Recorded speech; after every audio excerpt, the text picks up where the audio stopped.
Hello, it's Doris with Aldi Books.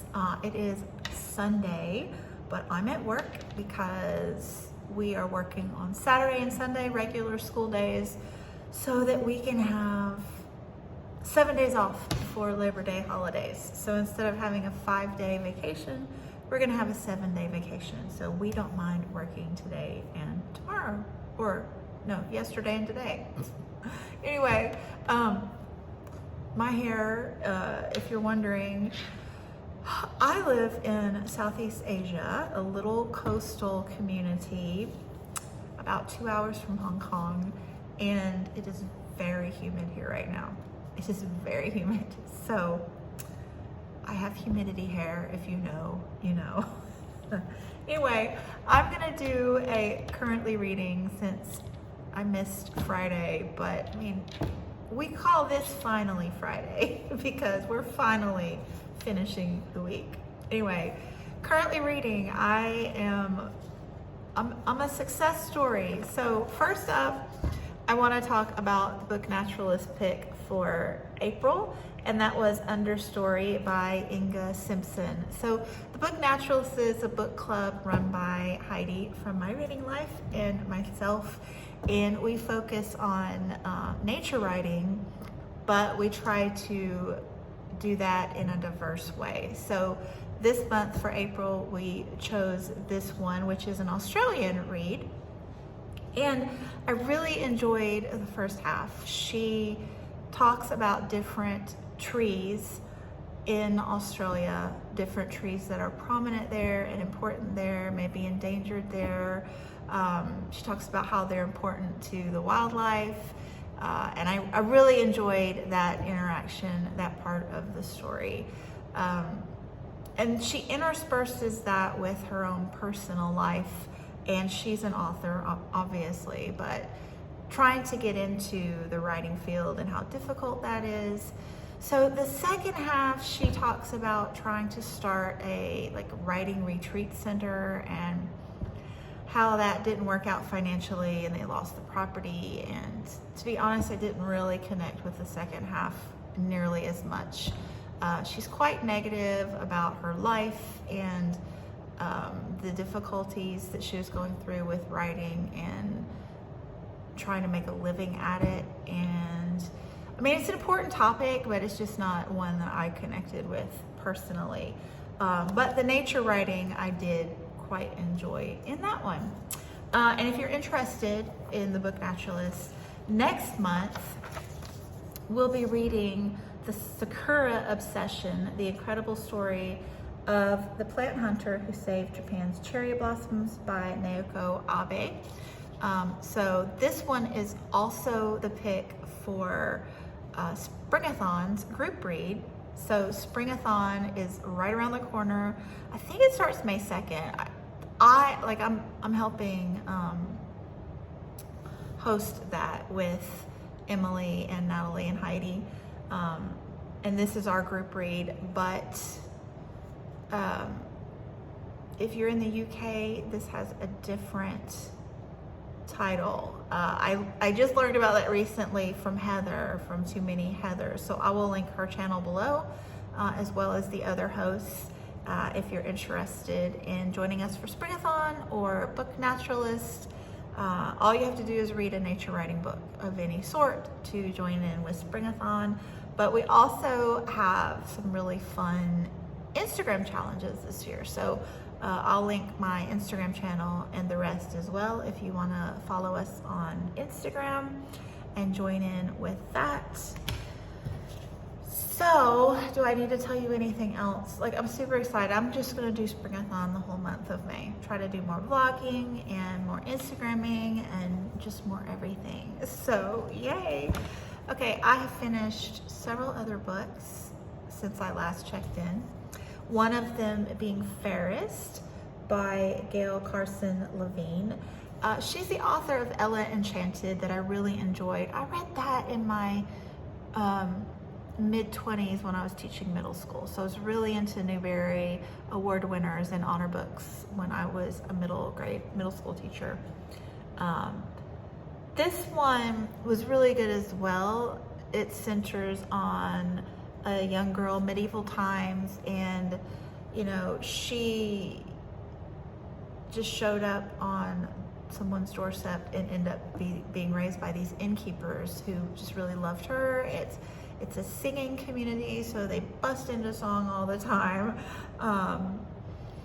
And she doesn't feel beautiful. And it's kind of prominent, nobody thinks she's beautiful.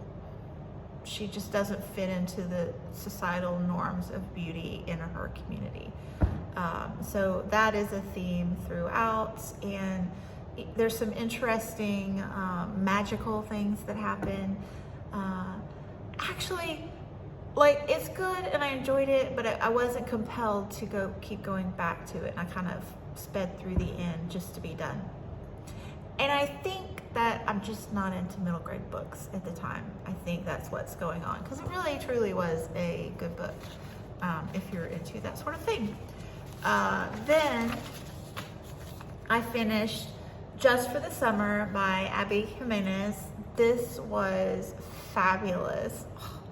I read this with Heidi and Katie, my romance reading buddies, and we all absolutely loved it. If you are looking for a fun romance, grab this series. We thought it was a standalone at first, and I mean, it definitely is. It's totally a standalone, but it also is kind of like a trilogy with her other two that we read recently, that the names escape me at the moment, but Abby Jimenez, her 3 most recent books are fabulous. These are travel nurses, the women in this series, or in this book. All 3 books are in the medical field, but 2 travel nurses. This woman, her mother was just an absolute train wreck. She basically raised herself and ended up in foster care. So she has, issues with letting people get close to her. Only her foster sister, who is a travel nurse with her, has she allowed into her island. So in this book, they end up living on a little island in Michigan for 6 weeks, because the dude, he's got like a curse on him. Not really, it's a joke, but his buddies tell him he's cursed because anybody he dates, when he breaks up with them, they end up finding the love of their life, the next person that they meet. So it actually happened to his roommate, ended up with the woman that he broke up with. They're still friends. It was amicable, but so our main character, the woman, has the same kind of thing going on. Anybody she ends up breaking up with ends up finding their true love. So they find each other on the internet, and they decide to get together and date so that when they break up, they'll both find the loves of their lives. But I mean, this talked about, just counseling. It was just so well done. Everything in it was so well done. I loved it. Dialogue was witty. The friend groups were delightful. Families, all of it. Loved it. I did just finish The Two Towers last night by J.R.R. Tolkien. This was a reread umpteen times. I read this for the first time as a child, about 12 years old, and I've been a Tolkien fangirl ever since. So my buddy read that with Heidi and Kim, and we all loved it. So I have finished 4 of my BookTube prize books, but I'm not talking about those at the moment. But I'm gonna start the next one soon. This weekend, I'm going to Macau. Okay, so there will probably be a vlog, Macau vlog soon. But I'm going to be reading Deacon King Kong by James McBride. I'm 10 chapters in and absolutely loving it. James McBride is now on my favorite authors list. Everything he writes is just fabulous. I think this is my third James McBride, and just am loving his work.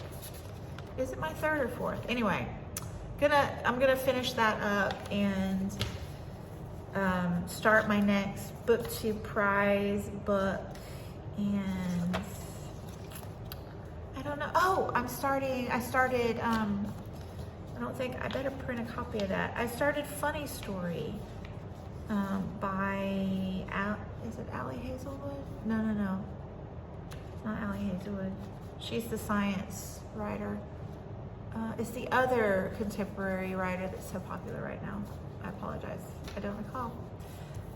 But check out my Macau vlog because I'll be talking about that one. So I've only read a chapter, but it's good so far. So anyway, that's it. I do have a few little snippets of school related things that I've been doing, you know, grade 1 projects, and I think there's a school art show that I might film before I post this. It's not really vlogging, it's just some school things, what life is like here at my private school in China. So anyway, thanks so much for watching.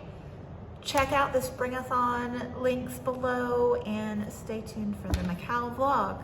Bye, see you next time. We're switching to the solar system this afternoon.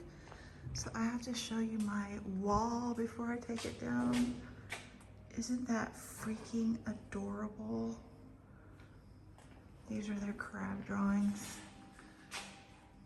I showed them how to draw crabs and then we labeled them because labeling pictures is a big activity for first graders. Oh, right? That's a magnetic one. So you can see what they've learned, like crosses borders. Here's another creative soul. You know, there are always those ones in the bunch that have to add their own stamp to things. Kudos to them.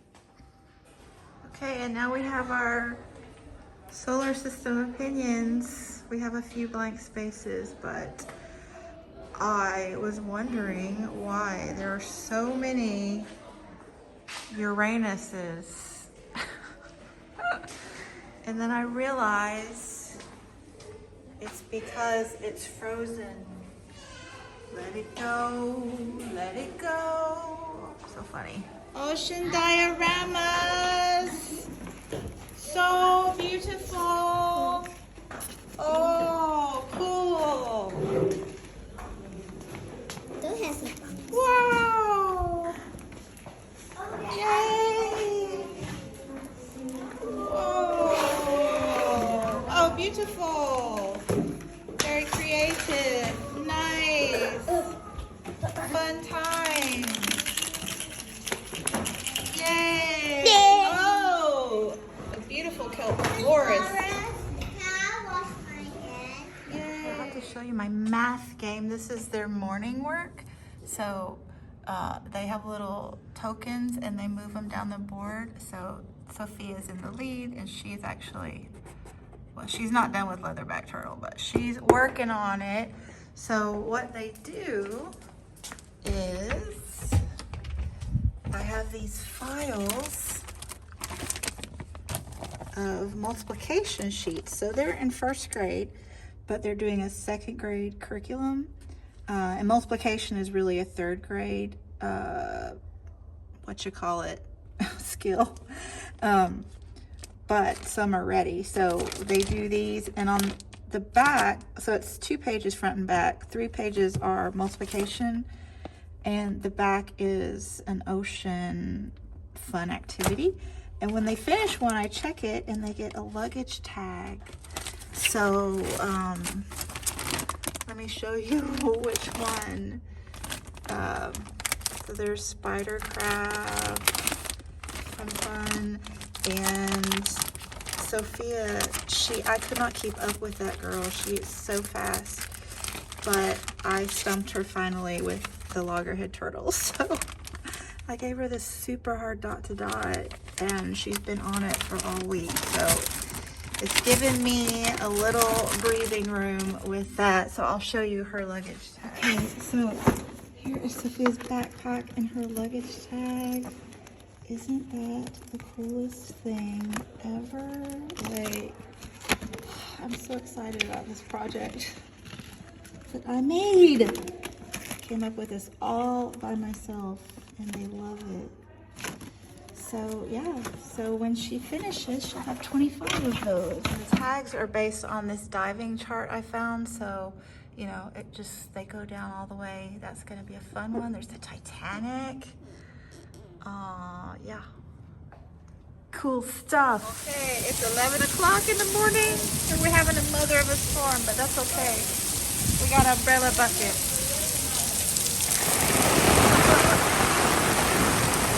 Wow.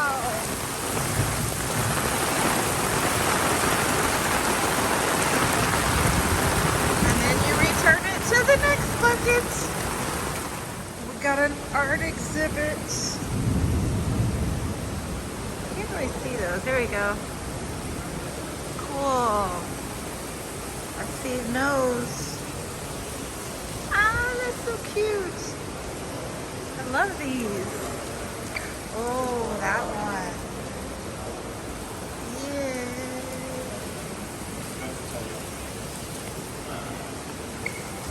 Ooh. And then we have some structures. So cute. Oh, I like that. Ah. And I don't know about this. These are my babies. First grade. First grade art. Maybe kindergarten too. Ooh. Nice. Oh, I like that. And what do we have over here? Ooh. Nice. Big art. I think this is group art. And I think I saw this already. Oh, it's a bee. Okay, that's it. That is just a hot mess. Inside and out. Okay, back to cleaning.